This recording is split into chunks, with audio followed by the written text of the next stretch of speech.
નીલકંઠ અતુલ્યમ આ એક એવો પ્રોજેક્ટ છે જે આપણે કહી શકાય કે ડ્રીમ પ્રોજેક્ટ છે, જે દરેક માણસના માઇન્ડમાં હોય કે મારો આ એક ડ્રીમ હાઉસ હોવું જોઈએ. તો એ વસ્તુ અહીંયા બધી મળી શકે છે ને અમને એ જ જોઈતો હતો. અમે જે પ્લાન કરેલો કે ભાઈ અમને ડ્રીમ હાઉસ બનાવવાનું છે, તો સરાઉન્ડિંગ એરિયામાં વાપીમાં હું લગભગ 38-40 યર્સ થઈ ગયા છે રહેતા. હવે આ એરિયો અમારે છોડવું નથી ને આ એરિયામાં કોઈ સારો પ્રોજેક્ટ હમણાં સુધી હતો જ નહીં. નીલકંઠ અતુલ્યમ આવ્યો તો અમને એમ લાગ્યું કે નહીં, હવે અમારો સપનાનો ઘર પૂરો થઈ શકે છે ને એ વસ્તુ અહીંયા મળી. અહીંયા બધી એમ્યુનિટી સારી છે ને સૌથી સારો નેચર કહી શકાય ચેતનભાઈનો, જે થોડો ઘણો માઇન્ડમાં વસ્તુ ક્લિયર નહીં હતી. એમણે 3 વાર મિટિંગ કરી, બધી વસ્તુ ક્લિયર કરી આપી ને એક વસ્તુ હતી કે જૈન મંદિર અમને જોઈતો હતો.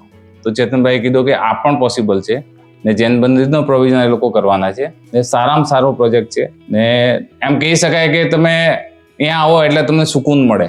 દરેક માણસને ઘરમાં સુકૂન જોઈતો હોય તો સુકૂનની વસ્તુ અહીંયા મળી શકે છે, એવો પ્રોજેક્ટ છે આ. ને અમારી મેડમના માટે તો સુકૂન વધારે જોઈએ એટલે મેડમને ખાસ આ પ્રોજેક્ટ પસંદ છે ને દરેક જણને કહે કે ભાઈ નીલકંઠમાં તમે એકવાર આવીને જુઓ ને હકીકતમાં એકવાર આવી જો ને જોઈને જાઓ, તમને એમ ગમશે કે આ નીલકંઠ જેવું કોઈ પ્રોજેક્ટ નથી.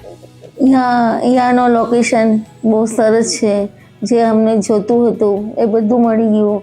અહીંયા પોસ્ટ ઓફિસ, સ્ટેશન બધું આપણે કહે ને કે જે નાની મોટી વસ્તુ લેવા માટે બી આપણે કશું બહાર નથી જવું પડે, એ નજદીકમાં બી બધું મળી ગયું એટલે ધ બેસ્ટ.